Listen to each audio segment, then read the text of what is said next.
Cold open question of the day, Brendon Kleen. We have some other women's basketball news to get to in the main meat of our show today. But Paige Bueckers is going back to UConn. She said so before a game recently. You called this, I think. If I don't know if we remember we got to it on the show, right. But you damn right you did. What do you make of it? Who comes out? Why does she do this? Is the W missing? Like, who's the loser in the W sense? What do you make of this news? It was a tea leaf thing more than anything. I think Bueckers has a lot of unfinished business in college because UConn, due in large part to her own injuries, has just not even been able to field its real team, let alone dominate or be competitive in the way we think of that Husky program doing.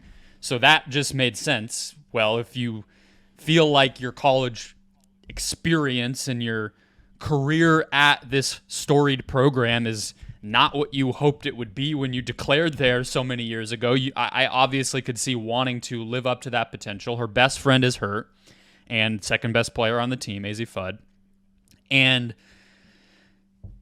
I don't know if she felt confidently enough about her draft status to be kind of charting it that way, but the Mercury now traded their pick to the Sky, and that's not a program a lot of players seem to want to go to. A lot of WNBA talent has left there recently, and that would probably do in the mock drafts we're seeing be where she would have ended up at number 3. It just felt like a lot of things kind of coming together, and she can go back for 2 more seasons, whereas some of these other players, Caitlin Clark and Cameron Brink and Camila Cardoso, the other players at the top of this draft, are only kind of, are you going to take your COVID year? Are you not?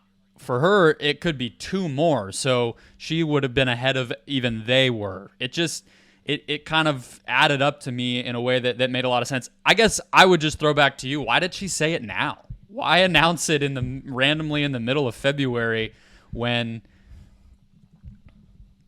they could just surprise us all and make a deep run. We don't know yet, but she seemed to have her mind made up. That's what surprised me about it. I think it's just that she said it at a day where it was senior night. Yeah. So it's just that felt probably that just practically, and she had an on-court interview. She had a chance to just say it publicly, not like in an Instagram post or like in a TV interview. She got a chance to say it in front of the crowd and do it in that specific way. I think that it just practically, that's probably why. She also, Brendan, I would say, if you're looking ahead to the next year's draft, there's a way she could play herself back into like number 1 pick. She's that talented. She was the person in this class before the Caitlin Clark thing really popped off. It was the Paige Bueckers show in a lot of ways before it became the Caitlin Clark era. So the idea that she could come back next year, have a monster year, UConn reload, she wins something big, maybe she's in the running for the number 1 pick a year from now. That wouldn't shock me. No. Yeah, and a much more successful season, I think, probably most importantly for her. Yeah, and maybe there's some comfort with the health thing too. We don't know, but that could be. That wouldn't shock me. She just wants to feel healthy before she goes on to the next part of her career. All right, coming up on today's show, All-Star Weekend recap. Some comments from Adam Silver from All-Star Weekend. Jacque Vaughn got fired.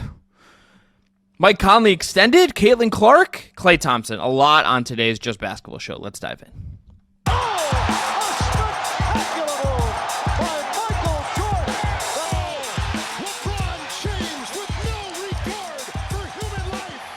Welcome in to the Just Basketball Show. I am Chris Manning. That is Brendon Kleen. Brendon Kleen, not Brendon Queen. Although he's a king more than he's a... Yeah, either way. Want to thank everyone for tuning in. This is your twice-weekly show covering all things basketball. Want to tell you about our friends at Thrive Fantasy 2. Thrive Fantasy is a player prop DFS platform where you can pick more or less on your favorite players across multiple sports, including the NBA and the NFL. Sign up today with code JustBasketball, and Thrive will match your first deposit up to $250. And check us out on TikTok when the NBA schedule kicks back up, I believe on Thursday. Games are back. We'll be doing prop videos over there, our guy, Colby Olsen, and I. Brendan, let's start with All-Star Weekend. Let's go winners and losers first. And I just want to say the first loser is very obvious. The dunk contest sucks, and the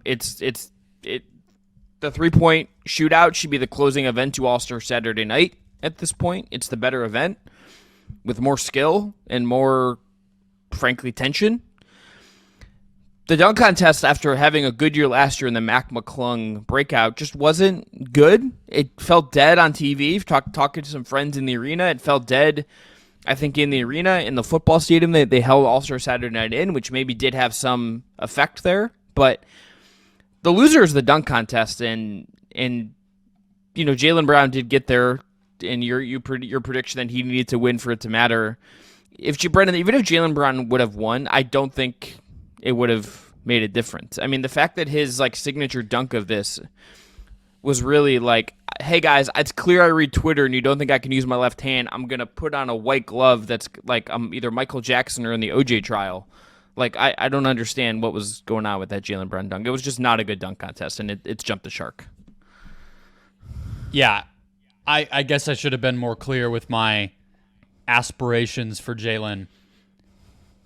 There was some fishy scoring going on with him, and so there was a very clear chance he could have won technically, but the specificity I should have had in there is, can Jaylen Brown dunk well?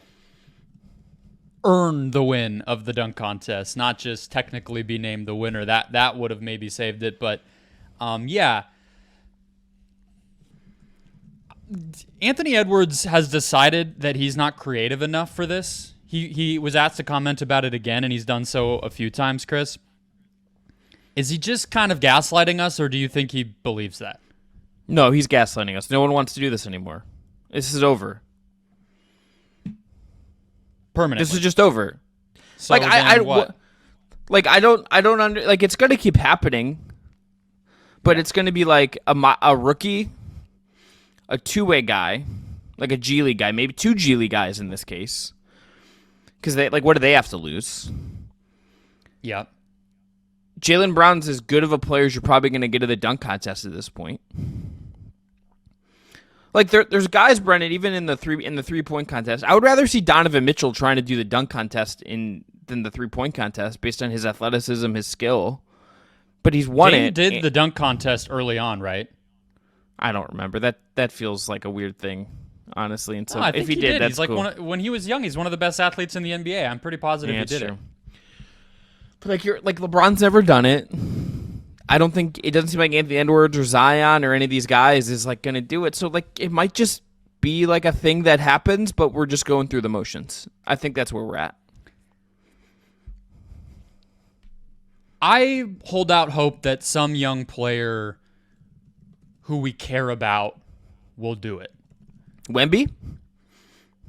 No, maybe not even in the league right now. I just mean I don't think it's dead. Like, if Cooper Flagg did it in 3 years, would you? That'd be good. Surprised? I mean, I don't know anything about the kid, but I just mean I don't think it's so cooked that I don't really have a sense for why Ja didn't ever do it. It seems like he would. I feel like he has a flair for that stuff and cares, and it wouldn't exactly be hard for him to impress us or put something together.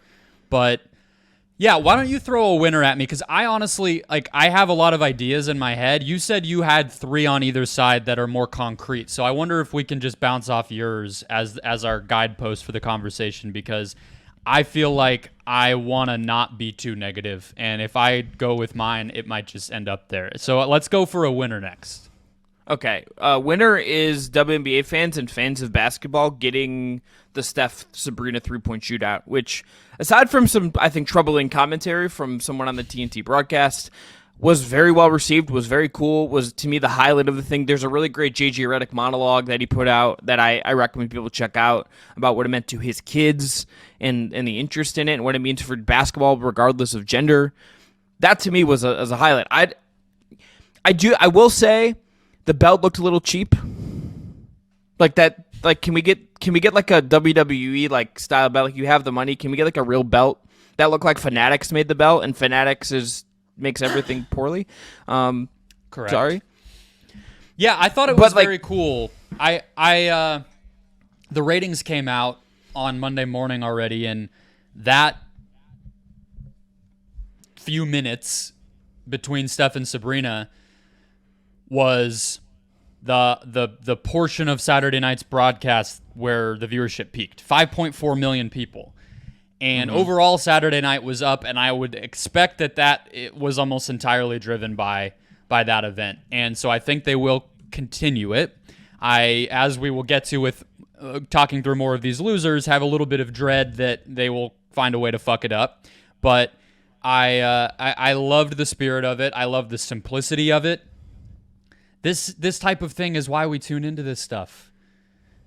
Athletes doing crazy shit against each other and caring about it and building it up and being willing to talk about it and deal with the dumb questions, and we all just sit through Kenny Smith acting a fool and we just like it anyway, right? Like, it felt kind of like the bare essentials of why this stuff is cool. It's funny, though, that this year, obviously the festivities were in Indianapolis and two Bay Area athletes participated. Next year, the All-Star Game is in the Bay Area. My suggestion would be that two Indianapolis athletes participate in Halliburton and Caitlin Clark. I think that would be a really fun way to continue this. That's the obvious one. You have to get. I mean, Caitlin Clark should just beat it next year. I do think I want to find a way for A'ja Wilson to get involved because she is such a star. It's just a little. It's just maybe we do like a footwork judging contest, like kind of like an ice skating type of deal. And there's like a judging panel, and it's like Hakeem and David Robinson and maybe a little Dirk in there, and they just kind of who would be the NBA guy? I mean, I'm not trying to disrespect A'ja. There's just, what's great about her game is that she plays hard as shit and she's skilled as hell, but there's not a specific thing of, let her do that. So maybe it has to be footwork. Could it Embiid? Jokic? Who would she go against? Bam. I'm gonna let that one go. Did you see the Embiid tweet about the dunk contest, by the way? Yes, that his knees wouldn't hold up, right? He's correct. Yeah, but when I watched Joel Embiid like doing some dunks, yes. Would Daryl Morey have a heart attack? Also, yes. Yeah, and that's why I kind of let Zion off the hook personally. Like, yeah, I agree. I'm not going to ask that of him. And Jaws had his share of injuries, not so much lower body, but for some reason upper body with him. Can I get here? I'll give you another winner and another loser, and then we can move on to Adam Silver. Damian Lillard, a winner, just because he ended up being the star of the weekend. Just like a great Dame weekend. Yeah, just Dame's great. I love Dame. Loser. Can we just start the All-Star game on time? Like, if you're gonna say it starts at 8:00, don't have the game start at like 8:45 Eastern time. Yeah, just start the fucking game. The NBA has a lot of own goals, and not just that, but in general, the idea that the league has become the only sport where fans, either in attendance or watching, it just takes away a level of seriousness and sort of like pomp and circumstance around it, where it's like, you are excited about this thing, but we can't be bothered to make it happen when we say we will. I know it's not that significant in the grand scheme of things, and it's always been how basketball is, but that doesn't mean it has to be. And this was egregious. 45 minutes after tip-off. I cooked dinner for myself, had everything sitting ready to go so I could be at my TV at 8, and then I just sat doing absolutely nothing, probably screwing around on my phone while Shai Gilgeous-Alexander trotted out with a button-up practice jersey on and scowled at the camera for a meme. I didn't hate the jerseys. I'm saying, why are we, who cares? Yeah. We do a whole TNT show announcing these guys. They get asked a million questions about it for a month by their local media. Do they need to do a catwalk across the court when their name gets announced while we all just kind of twiddle our thumbs? No, it does not need to happen. So, yeah, let's go on to Adam Silver, because I think the competitiveness of this game and what the hell the league is going to do about it is what everybody is talking about, much more than Damian Lillard or even Sabrina Ionescu. I mean, I would say like his comments about like trying to make this game competitive and everything he said there, Brendan, I don't know if you can make the All-Star game competitive like in its nature. Like I don't like the Elam ending was the closest. Like you have to just do the Elam ending if you're gonna like make it competitive. That's like the only solution, because All-Star games in any kind of event like this are tricky, because the last thing you want is for this game to get too competitive and then an all-star player on a good team sprains his ankle. Yeah. Or twists his knee and has a meniscus injury, or suffers a shoulder injury or something. You don't want that. Teams should feel aggrieved if that were to happen, right? Like that would be bad for the product that actually matters. You also want the game... Not that I know of. I don't think so. Then do we have to treat it as a reasonable possibility and let them off the hook with it? I'm not saying you, but we don't have to talk about stuff that's not really going to happen. Same as the dunk contest. I mean, Zion, yes, but when people say, like LeBron said it too, right? That, the best, one of the best things I can say about the weekend is that everybody came out uninjured. Exactly who in the hell is that for? Is that a concern people had? Were we all biting our fingernails worrying that Paul George was going to snap his ankle on the court? No. Like that is such a left turn away from the actual conversation, and I don't think we should allow the players who are actively ruining this product this weekend. I'm not saying the product being the NBA. I'm saying the product being All-Star Weekend, to divert our attention to, but we could get hurt. No, you couldn't. You're not going to get hurt. You're going at 30% speed. If you went 50% speed, would you severely injure yourself? I doubt that. How often do guys get hurt in summer runs? That's like a once in a five. Like Brandon Knight tore his ACL once. Chet got hurt in the Chet got hurt in a pro. Yeah. So I think those are the two I remember. Those were like 6 years apart, 7 years apart. So let's say once every 7 years. If a guy got hurt at the All-Star game once every 7 years, I think that's infrequent enough that it should not be considered as a reasonable part of what you're planning around when you're making this happen. So not to go on a little rant on a small point, but that is what I think the players want this to be about. And you say that there's no fixing the dunk contest or any of these things. The fix is for them to give a shit. The fix is for them to decide that this matters and to do it before the financial ramifications come in, because they can and they will. The league's negotiating a new broadcast deal right now. Do you think the people bidding for having this on their airwaves maybe noticed this weekend? I would say they probably did. And do you think the president of TNT was like, but LeBron had a great point that nobody got hurt, so we'll keep our bid really high? No, they don't care. They don't care. And like they should. I know it's tempting to say that this doesn't matter, but it does matter. It matters actually, I think, a lot more than people want to say that it does, because if the players keep treating the product like it doesn't matter, fans, broadcast media rights people will also follow suit. I think that's right. I think you're right about that. So what would your fix be? Like, what would you, Elam ending, like, what is the fix? I just don't think the ball, like... Money? One of the only times you will ever hear me say that the commissioner is not responsible for something, or, like, to defend Adam Silver or something like that. I think there's a lot that you can pick nits with him on. But we didn't talk about those things 20 years ago. Did we have to dangle a carrot for the games that we all grew up getting really hyped about, that were really fun and competitive, to matter? No. So why do we have to do that now? You know, I know we do content about the league, so obviously we're a little more invested in figuring out a solution, because that's fun to talk about and it's a good thing to spend time on. But like, I don't really think it's JJ Redick's job. I don't really think, it's anybody's job. It's like, Adam Silver has a role to play, of course. If this was more of a priority to him, I do think some things would be better.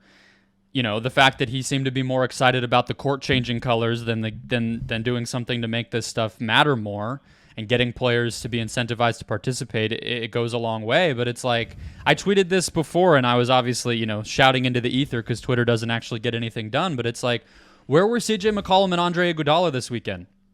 Yeah. Yeah. Love to hear what they say. Much more than Anthony Edwards goofing around about how he shot left-handed and this is a break for everybody. Maybe don't let those quotes get out. Andre, CJ, you know what I mean? I think that's where I look.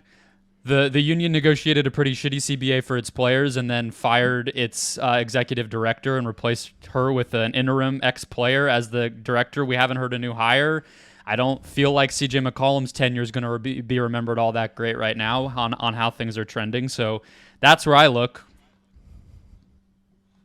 I think that's fair. I think you're pretty darn correct in that situation. Any other comments from Adam Silver stand out to you? You don't have anything. Games. You're just gonna leave me stranded here. This just doesn't matter. No, it's the game and sport we allegedly love, and we make a show about it, and it's deteriorating right before our eyes. I think this is pretty serious. Think back to the NBA. To me, right now, is in the phase the MLB was 10 years ago. I know you're not supposed to say "the" before MLB. I don't care.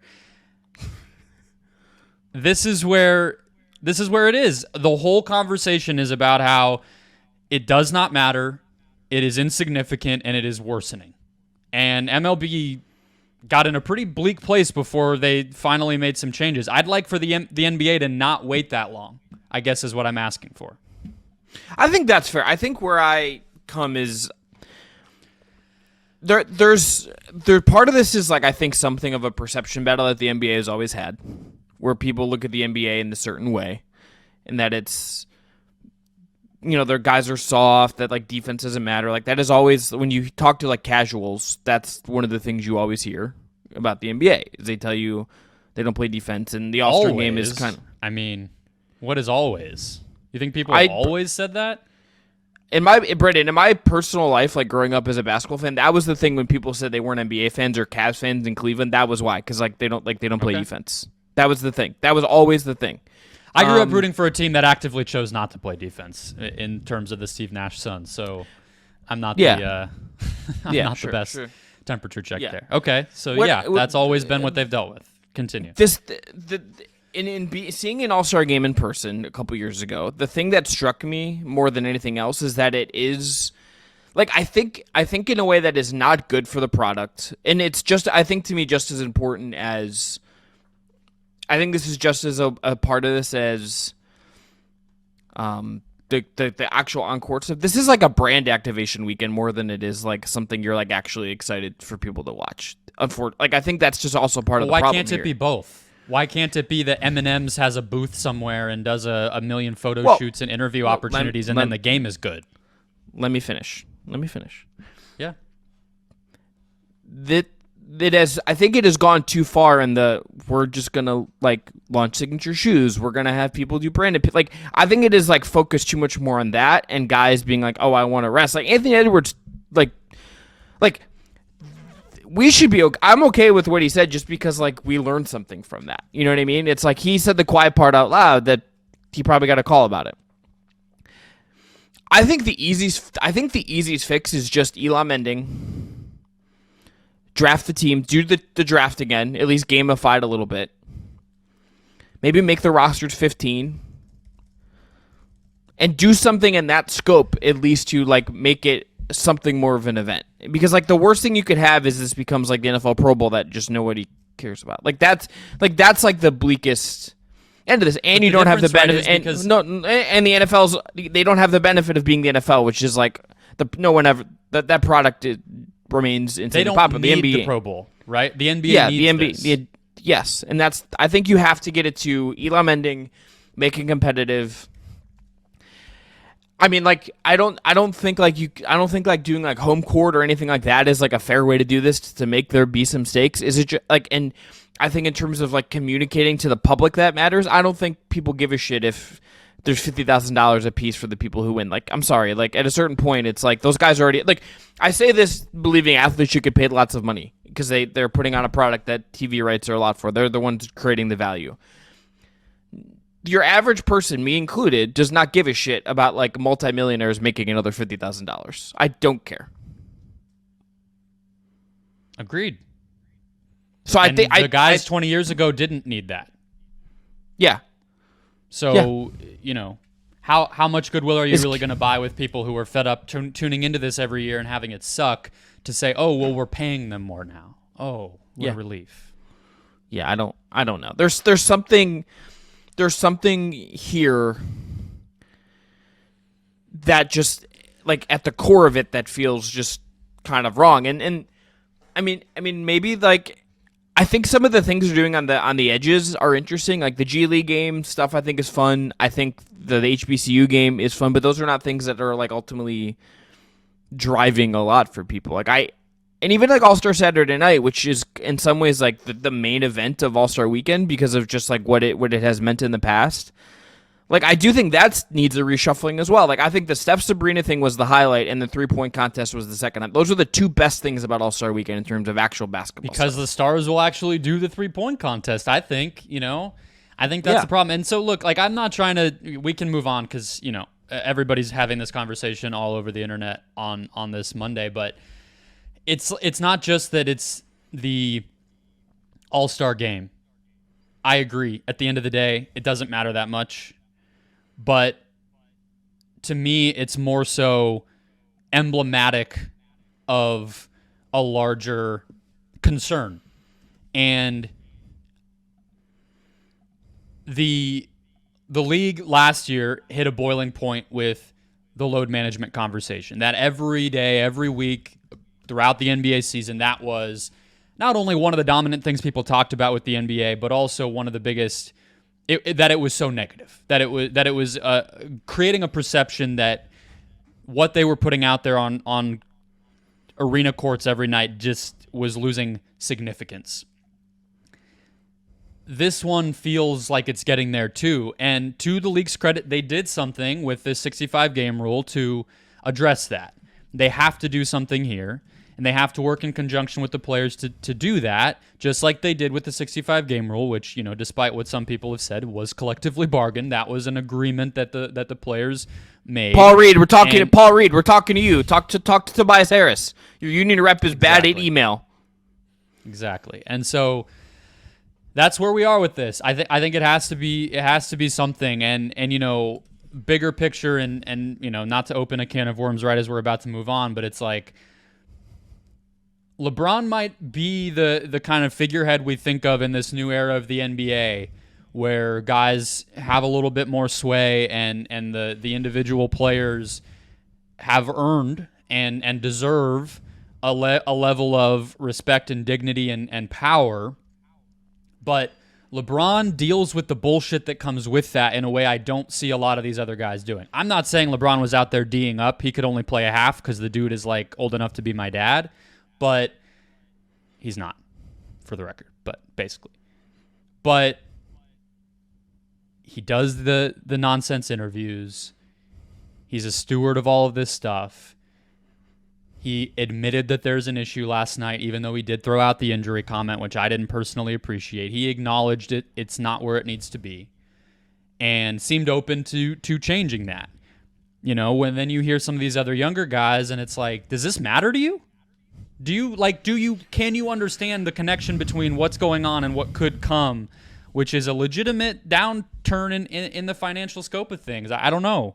And maybe I'm overreacting to that part myself, but I guess it just bums me out to hear the kind of yada-yadaing of all these problems when we all tune in and then it just sucks. And then it's like Anthony Edwards is like, oh, it's really a break. No one really wants to compete out there. All right, stay home then, brother. You don't have to come. Nobody made you. It's supposed to be something that's an honor. You know what I mean? So, I don't know. It just frustrates me to hear it be treated with so little care, I guess. There is, I think, a generational change that has happened. I think there is also, I think, like a growing sentiment within the league, and this is why the 65-game rule is important, that like the only thing that matters is the playoffs. So like sometimes it feels like, what are we doing from October until April? And like that is a NBA problem that they they need to. That's like, to me, like the bigger macro issue here more than anything else that I think influences the All-Star weekend is that like we are at this point where do we only care about the playoffs? Well, we shouldn't. Like I got annoyed at my co-host on Locked On Cavs recently, Brendan, because they were like, they made the point of, I was like, look, you can say that the only way you can turn the page on the Cavs is by them like exercising the playoff demons. Like, I think in a macro sense, there's validity in that, right? At the same time, then what the fuck are we doing for these several months? Like, looking at like why are we talking about this team? Why do we talk like you kind of just like this? The regular season and the All-Star game like need to matter in some capacity because it feels like it is building towards something, and I think sometimes it doesn't feel like it is. Maybe the NBA also is just like bad at marketing like stars. I sometimes like I think like they are not the best at like building like cult of personality around guys. Again, the guy I just mentioned for a long time, and all that he's been able to do to give back to the league, and I think they're running up against it. And like, I'm sorry to all the players with podcasts. Like, oftentimes people just don't like give a shit. Like that is not actually. We solved it. Fewer player podcasts. I mean, honestly, though, like guys, I'm not. You know I'm not disagreeing. I'm just saying that's like the one concrete thing we've been able to agree on. No, I think we. I think we agree in a macro sense. I think you are a little more like existentially worried about it. And while I am like worried about it, I think the All-Star Weekend is like a part. It's like a. I think All-Star Weekend is like a part of the problem and not the whole problem. That said, I think next year's All-Star Weekend not like the whole problem. Yeah, but like All-Star Weekend next year, like a little worried about what that's going to look like in Golden State. Not going to lie. Joe Lacob, you don't trust him to recreate the passion for the game we all love? No. Yeah. Will he be light years ahead? Who's to say? All right, let's move on. Adam Silver said some other stuff, 65 game stuff, G League inlets. We can get into that later at some point. But there's some actual like NBA news we need to get to, and that's that Jacque Vaughn got fired by the Brooklyn Nets. And Brendan, you shared a thing with me. I hate using the word shared. You sent me a quote I hadn't seen from Mikal Bridges, basically just saying like we're not trying very hard, like kind of like really kind of an implication of Jacque Vaughn. So maybe in that sense this isn't a surprise. I guess my thought here is, what is this solving? Like, why couldn't you do this in a couple months? Even if you were a Brooklyn Nets optimist, them being where they are, like on the fringe of the play-in tournament in the East and just like kind of an ant team, even if you were an optimist, this is within the reasonable range of outcomes for this Brooklyn Nets team to me. So what is this solving? What is this actually helping you accomplish right now by firing a guy who seemed just solid? Maybe not a top 10 coach, but a solid coach. What problem are you solving by doing this now? You're not solving any problem. They're not going to improve because of this. They got swept in the playoffs last year. They rode, a really impressive stretch of basketball from Mikal Bridges and some, momentum coming off even after they broke down their team at the deadline last year to a higher seed than maybe we thought they would fall to after Kyrie and KD left. But the Nets, I've been saying this all year. I think I've brought up various times throughout the season with Nets fans turning on Mikal, and that's why I've emphasized so much that as we did our preview show about the Nets with Lucas Kaplan, and even last year heading into the playoffs, I think I've been pretty consistent. To me, Mikal Bridges is a number 3 on a championship team. Mm-hmm. And that sounds like hating or just like making a random point to be right or something, but it matters. It matters in the way you evaluate your team. It matters in the way you evaluate your coach. And the Brooklyn Nets, to me, fundamentally are a team built around guys being asked to do significantly more than they should ever have to do. And not just in terms of a 1, 2, 3, Batman, Robin, whatever. Nick Claxton showed us last year, right? Best season of his career. A lot of space, playmakers to give him the ball on offense, and a secondary rim protector to maximize what he's great at as a defender. Kevin Durant had an amazing defensive season next to Claxton last year. That allowed Claxton to switch more. That allowed Claxton to be mobile and use his athleticism and length to be a disruptor and not always have to be the only guy who can protect the rim. Nick Claxton's been nowhere close to his previous levels this season. Mikal Bridges, like I just said, without a point guard, without Chris Paul or whatever it was, and not being a consistent enough creator, well, now he looks a lot worse. Mikal Bridges is the same quality of player. You could even make the argument he's gotten better. It just doesn't feel that way. And Shams Charania today, Chris, I know you said you were logging on and everything and running some errands this morning. He had a quote go around that there was frustration from Dinwiddie, who's gone, and Bridges, that the offense had been built around Ben Simmons from a schematic standpoint, and that was their emphasis. And it's like, maybe that's on Jacque Vaughn. But a lot of this, I just look at the TBD, it could go either way with these insiders. But I just look at the roster and I'm like, what the hell was supposed to happen here? I'm with you. This is the Brooklyn, like, this is what they were always going to be, barring a star trade, barring something just playing above their head and having a hot run. Like, this is just kind of what they are. If you look at the numbers, they're 21st in net rating, they're 19th in offense, they're 18th in defense. Now, if you want to say they're underperforming, there is a statistical argument for that. They're 26th in terms of like what their wins should be versus their net rating. That still wouldn't make them a good team, but if you added 3 more wins to this team and they're 24-30 and they're closer to Chicago, that's better than where they're at, or like they're on par with like Atlanta at that point instead of a couple games behind Atlanta in the play-in race. Maybe there's some validity there, but that's also, again, just within the range of outcomes. And this team is just in a spot where, Brendan, I think a lot is hard for them because the roster just isn't there yet. Like, they don't have a point guard. The Dinwiddie stuff, I think the way his even trade got reported, I think revealed there was some strife with going on in there. So this just feels like a team that is going to need to make some aggressive changes in the summer. Like, it feels like a team that's got to start moving in a different direction and beyond just keep running this back. And also, I wonder, too, is this also like a front office change? Is this like a Sean Marks trying to save his job situation, and Bob Myers is waiting in the wings maybe to be that guy? Like, is there something bold that we're not seeing, bigger picture within the structure of this organization kind of coming here as well if things don't improve? I was getting into this debate with Shamit Dua, who we brought on for the Pelicans preview in the fall, and he was saying that the Nets don't have a vision, that they're not really building in any real sense towards something. I think I would disagree with that because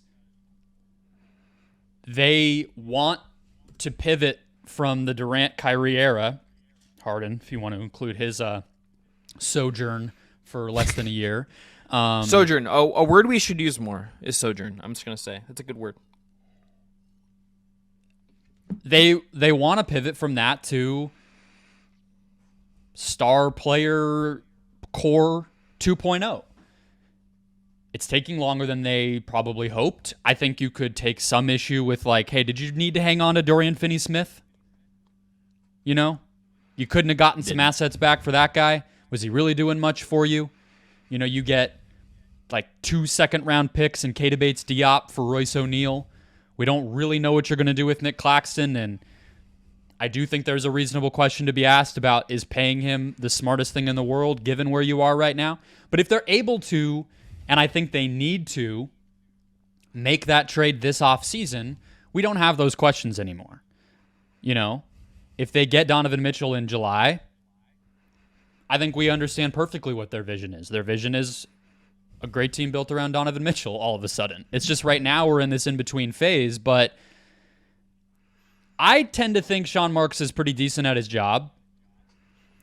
But I also think, based on how we saw things play out with the Durant and Kyrie situation, Joe Tsai runs this franchise. Yeah. So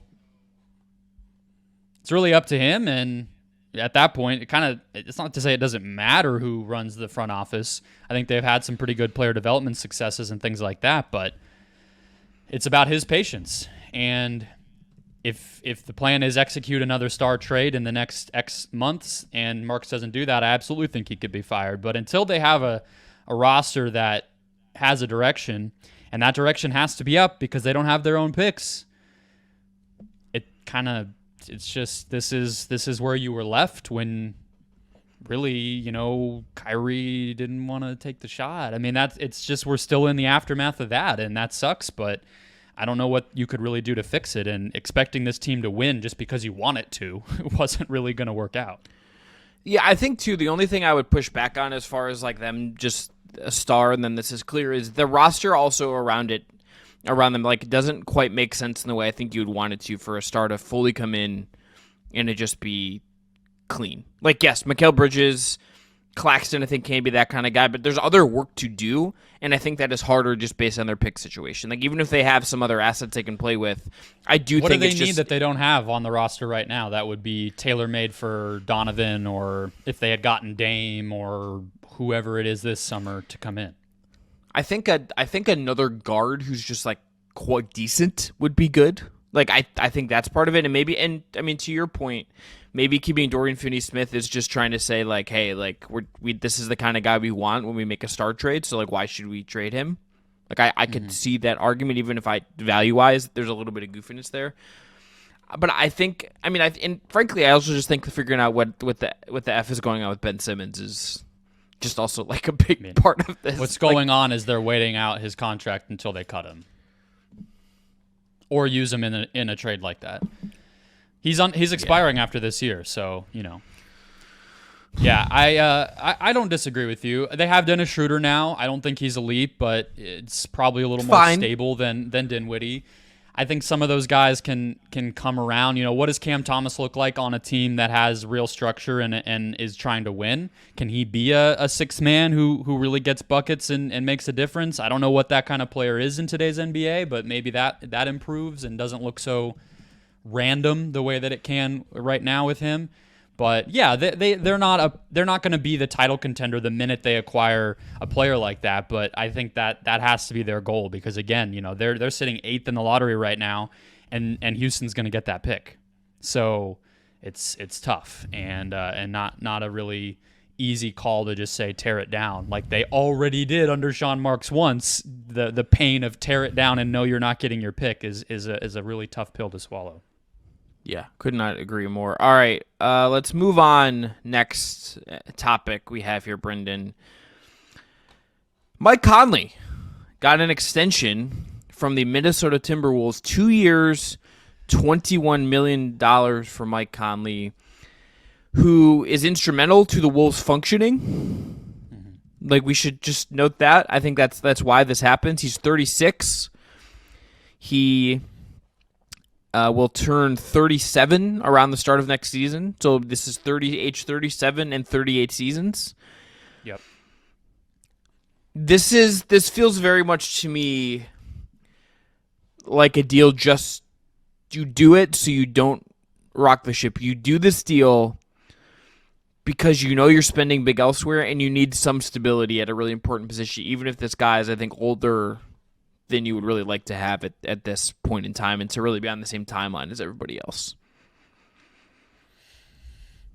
Yeah, but their timeline is kind of right now, right? So it's not like they're doing this to shepherd along some young guys where Conley will be aged out by the time they're ready to win. They're ready to win now, and they did the Gobert trade for the same reason. So I think it makes a lot of sense. I mean, this guy is taking a greater than 50% pay cut. And that's lower than the mid-level exception. It's who's on a contract like that? Dante DiVincenzo. Like, he's making less than Dante DiVincenzo right now. So he's making. I mean, it's $2 million less than last summer's mid-level, which is only like, I mean, at least for the next couple of years, they're going to get into $13-14 million. So he's getting paid like he's going to get paid less. Yeah, he's getting paid like a high-end backup, which is a win for the Wolves cap sheet at the very least. Win for A-Rod. And if he is that, which to your point, at his age, maybe that's a reasonable expectation. Maybe there's some version of this team, kind of set the Towns conversation aside to the extent we can, and his impending huge raise. Contract hasn't even kicked in yet. Maybe there's a version of this team down the line that has Ant as basically its primary initiator, and you don't need anybody like Conley, and you can just say, hey, he's coming off the bench now, or we trade him, or we cut him, or do whatever it ends up being, and you're fine with that. So I like it. To your point, they are very expensive. So anything where you say it's a good value is music to Wolves fans' ears, music to their front office's ears. And Naz Reid was the same one. I think this front office, same way. This front office has done a really good job, I think, of, since the Gobert trade, making the types of decisions to cobble together an affordable rotation and depth around them to keep the course. Again, the Towns thing will be a big inflection point. We don't know what's going to happen there, but everything else feels right. And Conley, since coming, they were 8 points better per 100 possessions with him in the lineup last year, almost 4 points better per 100 possessions with him in the lineup this year. They absolutely need him. And so to keep him on a reasonable contract with some flexibility for yourself, like this is the type of thing that smart front offices pull off, and I think they have one. Mike Conley is as dependable as they come. Brendan, I think that's your point. That's why the Wolves keep him even at this age. Like, that's it. I think it's that simple. He's such an interesting guy, too, to have Ant be with as Ant is kind of growing into his own, because I feel like they're like almost like counterweights to each other, whereas Anthony Edwards has, when he talks about McDonald's or his dogs or any other, or his also comments about the All-Star game, Mike Conley is like always kind of bringing the exact opposite energy. And two, I think he also is just someone who knows how to play with these bigs. I think like there's something to be said about like he is kind of one of the reasons. On top of Chris Finch tactically, I think maybe just them all being on the court together. He is just one of the guards in the league in an old school way that I think actually knows how to play with different, like a big like Gobert and a big like Towns, and can kind of make it work and distribute the ball and is comfortable with that. That kind of guard there aren't many guards like Mike Conley anymore. Like if you were going to say, hey, we need to go get a younger version of him, it would cost you a lot of money, and they're already kind of in a cap situation, as we've talked about a lot, and it's been well documented. And who are you even targeting? Right? Like who is like the guard that's like out of favor on another team that fits this mold and can do the same things Mike Conley is doing for you, just to kind of grease your wheels and be kind of the fill in the gaps guy. Like that kind of guard is not really around in the same way anymore. So like it's a very specific need for them at this spot too, which I think that's why this makes sense. It feels to me like their end game here, if you could, just based on what they have now, what we know now, I would guess Minnesota's hope is that Nickeil Alexander-Walker develops enough as an offensive player that he can maybe just become your other starting guard as Ant improves as a playmaker, and you level into it's like, we're seeing this kind of with Donovan dealt with it after kind of Rubio left, and I know Conley was there with him too, but you coax your young combo guard into being able to be more of a point guard. The Suns are dealing with it right now as Booker is basically their primary ball handler, and they were ready to move on from Chris Paul. So I would guess it's something like that, but that's not happening right now. And so, again, being able to keep him and doing it at a rate that doesn't break the bank and doesn't create ripple effects that they're not wanting, I think is super duper smart. And maybe there is another guy that comes in later if we realize, hey, Ant can't be that. But for right now, they don't have to worry about that because, again, they have Conley, and the Lakers don't, and they won that trade also as a little aside. They absolutely made a smart call last February and are reaping the benefits. Yeah, being the team that doesn't have D'Lo also just broadly is just like a dub. Very, very nice. I mean, improving from Russell to Conley might have been the biggest. I guess the Mavs improved from Dinwiddie to Kyrie. That's pretty significant. But I was gonna say the biggest player glow up that any team had at the deadline outside of the Suns with Durant last year. But Kyrie's pretty big, I guess. But Minnesota's smart. I know. I'm a broken record with it, but they've made a bunch of smart decisions since that Gobert trade, and they're set up for success here. They are, and what they look in the playoffs is we're at some point where I think we're going to do, or at least should do. Brett, I'm pitching this to you now. Just kind of, what are the 10 most interesting things down the stretch run of the NBA? The Wolves and where they end up is just fascinating to me, and how they look in the playoffs. I'm going to be glued into so many Wolves playoffs games.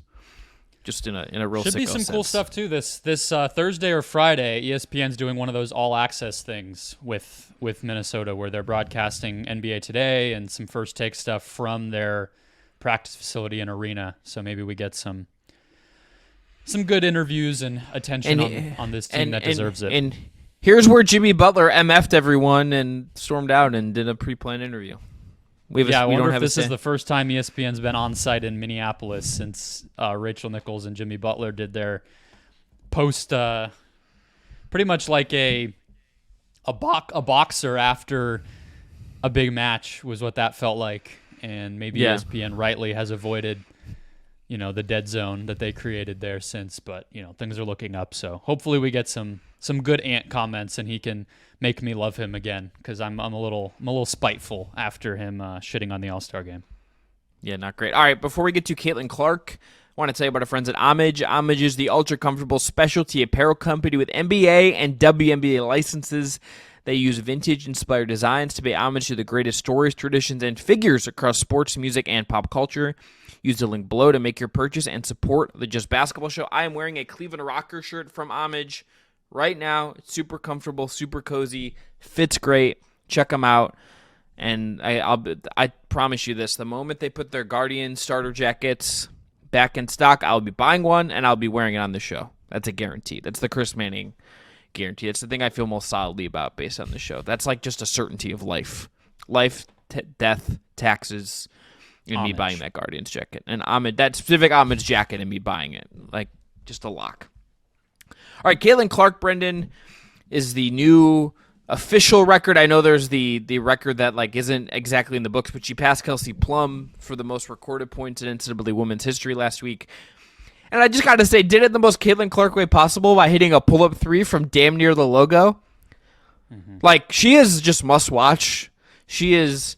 I'm sure Peacock is if Peacock could find a way to get her some money to stay and boost their services ratings for another year, I think the good folks at Peacock might benefit from that. But she is, there's very little else, Brennan, for her to accomplish in college. It's really just how far does she take this Iowa team, and then it's on to the W. But that moment, the way she has gotten a shirt out, there's the shirt coming out of it from Nike. I love the old school kind of her holding up the newspaper shots we've seen from this. The way she did everything about this was just incredible, and it was and felt like a really, really big deal. Yeah, it feels a little bit like, coincidental that we would end up talking about this the same day as the All-Star game, because part of what makes her run so special, I would include, Angel Reese and her end of this, dating back to their matchup last year, and Angel carried a lot of this too, is she cares, she was asked to explain and break down the shot and why she did it that way and everything else, and the level of intricacy she explained it with demonstrated that she absolutely knew what she wanted to do there, and she had the number in her head, although I'm sure it was displayed on the boards in the arena and everything, and the crowd was probably letting her know plenty. But, and it was only 8, it's not that hard to count. She was absolutely going to seize that moment, and you just need that. That's what this stuff is about. So I loved it. I was looking at her numbers again. She's averaging 32.8 points per game on a 63% true shooting. She's like James Harden or something, basically. And combined usage and assist rate is over 90. It's doing this and actually being productive at it is one of the craziest things I think we've ever seen in basketball. There's a lot of teams in college basketball on both the men's and women's sides that end up having to play like this because they might only have one really, really gifted player that can actually score the ball, but she's doing it and they're winning. Mm-hmm. And I know I've been a little bit raining on the parade of how far they can go this season, but she really is the type of player where you're like, okay, but I'm not going to say it can't happen. Yeah. I mean, Brendan, one of the games like circled on my calendar. Every week I write like in my planner, because I'm 90 apparently and you still use a physical planner. I write in the games I want to make sure I watch.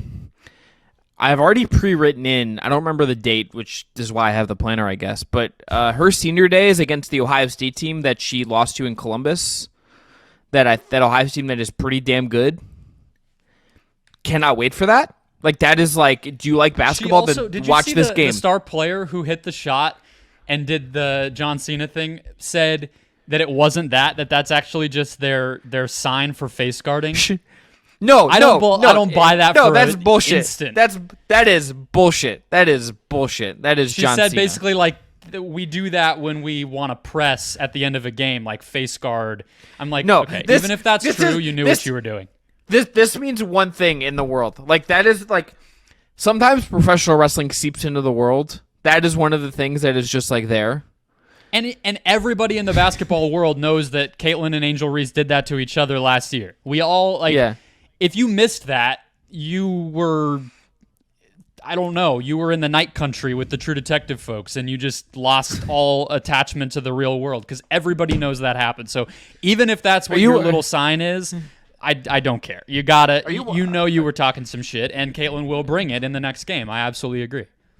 Yeah, that's. Are you watching Night Country? Like, do I need to tap in there? Yeah. Oh, it's great. Good? It's over now, so I watched. All right. True Detective, but yes, All definitely. right, I'm on a Tokyo Vice right now. Shout out to Max. So Brendan, you have in our thing, someone who could have next. Yeah, well, I think I agree with you. Like, the way this season has gone, and her being able to maintain the attention and relevancy and winning that she was able to get last year. Maybe she's just so hungry for a college championship that she stays, but it feels like this is trending toward her leaving, right? Would you agree with my premise? I mean, I don't see a reason for her to stay. There is not like a compelling reason to me that she should stay. The way I look at it with the winning part is this: she's good enough that the Fever are going to have a puncher's chance to compete for, at the very least, the postseason right away. Mm-hmm. So it's not like sometimes in deeper leagues, I don't mean deeper like talent, I mean there's only 12 WNBA teams, so you're kind of always in it just from that standpoint. If you're going to like the NFL, you know you're going to be on a cellar-dweller team for a little bit and then have to work your way up, so maybe you want to stay in college to try to win a national championship. Here, it's like she's going to be sniffing that stuff right away in Indiana. Anyway, not to get sidetracked with that. I watched Juju Watkins over the weekend. She played Oregon State. An Oregon State team without their best player, but who really almost made it a game for sure, and could have easily snuck out a win over USC in spite of missing their best player, because they had Juju in clamps. She was 6 of 32 from the field, but I know it's cliche. Yet, watching her, she's one of those players already where even in her bad games, the talent is bonkers. And even the very fact of having a whole defense from a veteran Pac-12 powerhouse be geared towards stopping her, because she's proven in 23 games that she's that big of a threat, is kind of all the evidence that you need. Have you gotten to watch her in a full game yet? I've watched her 2 full games, and everything you said is true. The package is there. The talent upside is there. How good she is so quickly at this level, I think, is just insanely impressive, considering she is just starting this journey. Like, we're going to get to see her grow in real time. Like, and Brennan, I made this point to you before we started recording. I also just think that's a good program. Like, that is a program on the rise. That is with Lindsey Gottlieb as head coach, who is well thought of in NBA circles on top of college circles. That feels like she could be at the spearhead of something huge as far as a budding powerhouse in women's college basketball. Like, I think that feels very much on the table for her. Like, in a little bit different than Iowa, but like Iowa women's basketball like matters because of Caitlin Clark. It has a national brand now because of Caitlin Clark. Could USC women's basketball get that same kind of run here, and also maybe just last a little bit longer just because of the market, because of the coach who's a much younger coach and I think could be there a long time. Like there's a lot to love here that she could be at the spearhead of something. Yeah, there were a couple quotes from this Athletic piece by Chantel Jennings that I sent you right before we hit record that I think speak to this. She said, Juju said, she's from LA, right? She's from Southern California. She said, in the end, this is my city, and USC hasn't been hot since the 80s, but USC had a deeper meaning than just, oh, it's home. Of course, that played into it, but coming to this school and really having a big impact on the trajectory of the program, that was very important to me. And then Lindsay Gottlieb said, there has been a small group of elite women's basketball programs that the best players always go to. And you're obviously trying to become one of those, but it's also hard to become one of those without the best players. It really takes an outlier of a person to go to one of those schools before they become that. And I just feel like that sums everything up here of what's going on. It's a city that obviously is synonymous with basketball. It is a program that used to be very, very great, whose name already, I think, came up with Cheryl Miller. That might have been before we recorded, but, I brought her, and Cheryl Miller. It's like she cares about that. It's the same thing Asia Wilson did. South Carolina didn't matter. Then it did. You know what I mean? And that really can be enough. And for them to be ranked and winning some of these games, they're on like an insane win streak right now. They have won like almost every single conference game that they've played. They lost to Washington, and then they did scuttle a bit at the beginning, but they've now won 6 in a row. She is going to have a stage at the conference tournament and the NCAA tournament if this continues, and she's one of those players, and it will be an inflection point, I think, from a WNBA rule standpoint to see if the age limit changes in the new CBA, because it'll be right when she's in the sweet spot of where that will matter when they're negotiating a new CBA. But if it doesn't, she's going to be in college for 3 more years. She already scored 51 on the road at 19. Like, we might be in for another special college career already, right as we're saying goodbye to another one. 100%. All right, last topic of the day. Klay Thompson is coming off the bench for the Golden State Warriors. He came off the bench last week before the All-Star break for the first time since his rookie year, scored 35 in that game.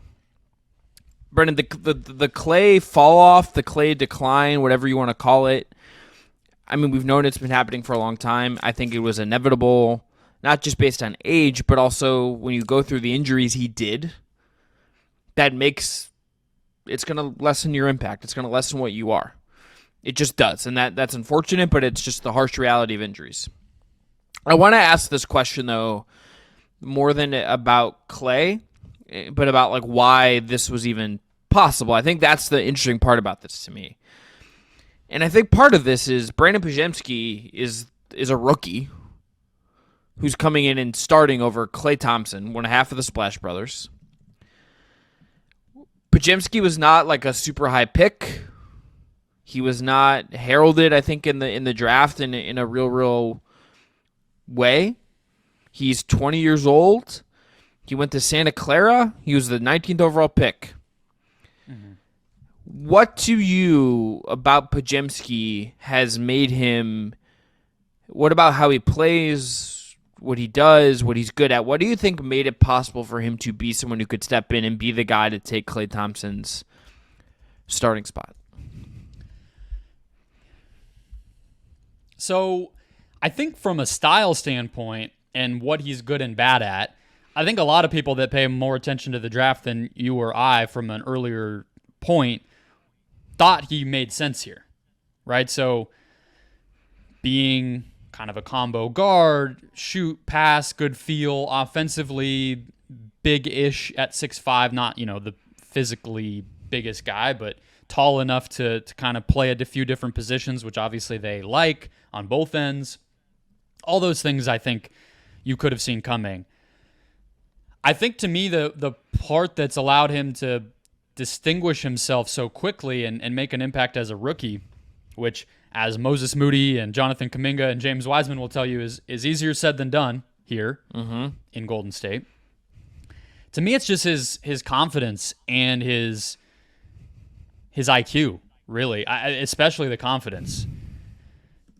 I mean, some of the shots that he takes and makes it's like, I mean, honestly, it kind of reminds me of Jordan Poole, if I'm being honest, to step into a program like this and just be like, yeah, the ball is going to leave Steph Curry's hands. The defense is going to rotate, and I'm going to be the one to take this shot.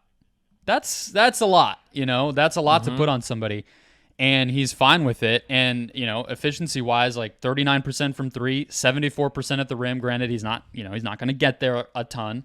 But this system, when it runs right, can create space for guys who are gifted on offense to perform. And you just got to be willing to kind of play within that and seize those opportunities, and he's doing that. And I think he could get exploited on defense, so I'm not convinced this is a permanent lineup change, Chris. But as far as right now, they're riding the hot hand, and it's hot because he's just kind of a guy that has the mindset to take advantage of it. The other thing that Brendan, that makes him a you guy is, I don't know if you saw, he was pretty dismayed by the fact that people didn't try very hard in the Rising Stars game. I did not. I have to admit, I was not tuned in on Friday night. Yeah, I'm not saying I was either, but I was reading some I guess clips. I should have said I didn't know he was in the game. I had thought in my head, and then I had to fess up to something that I didn't actually say, which is that I didn't know he was in the game. And I didn't know because I didn't watch. Here's his quote. "It was pretty bad. Nothing like the regular season. It would be nice if we took it seriously." He gets Steve it. Kerr's just fist bumping in the background. Yes, Steve Kerr. So Steve Kerr is actually where I want to kind of we'll get into what this looks like big picture. I think, Brendan, with the Warriors, I think they're a team we're going to have to do a real look at some point and see if this holds and kind of see what this looks like. But I also think that it's possible this is one of the only places you could do something like this. This is one of the only coaches that could actually do something like this. Not every coach, I think, would have the trust in the buy-in from a Steph Curry, a Draymond Green, that locker room, to actually be able to do this. And I also think it speaks to Kerr. Benching Klay for a rookie, basically, is what you're saying. Benching Klay, a multi-time champion, one of the defining players of the last decade of your franchise, an icon of the franchise, to do that and have the guts to do it and do it in a way that felt very human, just the way Kerr talked about it was just very human and empathetic to Klay. I don't think most coaches could walk that line, and I think that's part of the brilliance of Steve Kerr, is that he can actually do this and it not be something that comes across as okay, now you got to Klay's gone. It's walking a line of figuring out what is actually best for the team in a way that is done as, I think, humanely and empathetic as possible. That to me is maybe the most that dynamic of this to me is just so one of one and fascinating.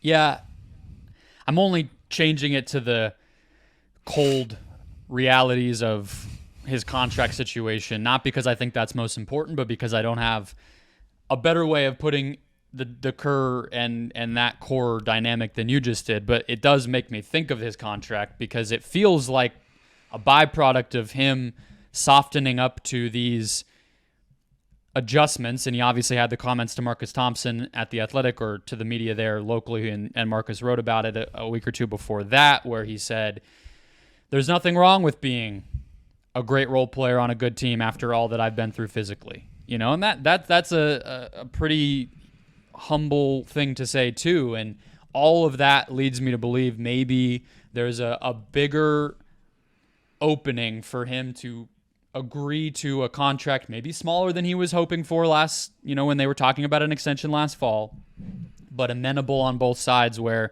he can come back and maybe be paid more like a role player, take a page out of the Mike Conley playbook here and accept what he is and what he will be paid, but also not be insulted by that, and see it as an opportunity to continue to contribute with the group of people that he's done a lot with. And I just think I'm rooting for it because I want them all to finish their careers there just so we can all enjoy the whole ride. I don't want it to break apart at the end, and so maybe there's a part of me that's a little bit of a softie about it because I just personally am rooting for it. But I do feel like he is opening himself up to it more than he was definitely 6 months ago. It also, to me, bodes well, Brennan, that he just went off in the first game he did this. And I will see if that holds. We'll see how many games this even exists. Was that the lineup change, or was that, hey, we wanted LeBron and you were going to be sent to Los Angeles? I mean, whatever it is, you got something out of him, I guess, to be cold about it. Yeah. The part of this that's so weird to me is how how consistent and solid he was during the finals run. Why did he have that in him and then it fell off a cliff after that? It would have made so much more sense if the injury came and then he was never the same, but he just had this blip where it's like, oh yeah, and then they won another championship. And he was a big part of it. Not the biggest, but a big part of that. Yeah. I don't know. Bodies are weird, man. The human body and injuries are I don't think nothing I think, Brendan, happens linearly. You know? Like, I don't think any of this stuff ever unfolds exactly how you would expect is really the lesson with all of this. No. My question about them looking forward, and we, not to talk about right now, but just an unknowable thing is Chris Paul's hurt right now. What's his role when he comes back? I don't know. I don't know. I genuinely don't know. They've really found something here, and he's small. He's small, and he hasn't really scored at all this year. He basically hasn't even tried to. So if they're leaning into more defense-first lineups, more wing-heavy lineups where the offense is, largely going to come from Curry, Kuminga, and Podziemski and a little bit of Klay sprinkled in, it's like, what is Chris Paul doing in that structure? I don't know. Yeah, and this is a team that's going to, I think, Brendan, even if they're turning in the right direction, and this is like whatever is working here, their path to maximizing the season, it's not a wide path. It's a pretty narrow path. It's a tightrope they're going to have to walk to kind of figure all this out and maximize what this is. It's not going to be an easy job for Kerr. It's not an easy job for Curry or for any of these guys. So I think you were on this ahead of me. This is one of the most fascinating teams, I think, down the stretch run for a variety of reasons. Because they're playing great. They've been really, really good. They look like their old selves again, and the young guys are finally contributing. So, yeah, I'm down to do a deeper look at them down the stretch, and I definitely think a lot of their games will be must-watch. Yeah, for sure. All right, we're going to end there. This has been the Just Basketball Show for the first part of your week. I am Chris Manning. That is Brendon Kleen. We'll be back later this week, recording Wednesday to drop Thursday for more Just Basketball content, getting you ready for the second half of the NBA season. Until then, enjoy the hoops. We'll enjoy them when they come back, at least, and maybe watch some college to wet your whistle a little bit.